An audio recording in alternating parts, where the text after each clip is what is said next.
بچه ها ما باید با هم متحد باشیم. بچه ها ما اگه با هم باشیم برنده میشیم. آخر خد اون قیافه آویزون دیدن داره. زیر دست و پام نری ریقت در. آقا برزیلی هم مود پلی میدیم و حواستون باشه. سارا برو اولین نفر تو برو ببینم چی کار میکنی. زدی ها چیزی نیست. زدی ریدی داداش ریدی. محمد برو نوبت توه. برو ببینم تو چی کار میکنی پسر. برو محمد برزیلیا سگتن داداش.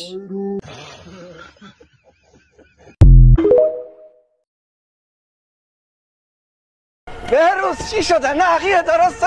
نقی مرد؟ نه بابا دایی نقی چیزش نشده. یکی اومد خواستگاری سارا، دایی اینو بلندش کرد مثل خربزه مشهدی زدش زمین. بچه دونش تقسیم شده. الان زنگ زدیم اورژانس بیاد اینو برداره ببره. به چه جرمی؟ جرم بالاتر از این که بری خواستگاری دختر نقی؟ بل کنار ماشین لعنتتون نکنه. من میگم نقی مگه میمیره؟ همه ما از خاکیم، نقی از بتون.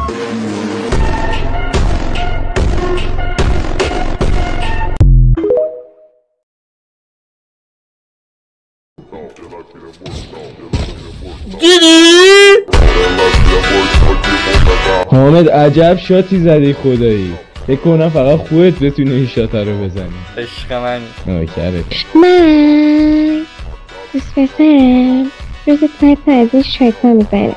شما که عددی نیستین جلوش.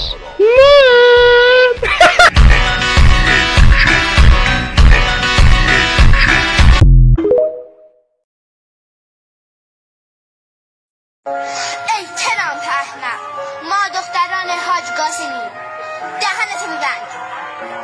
بابا باریکلا.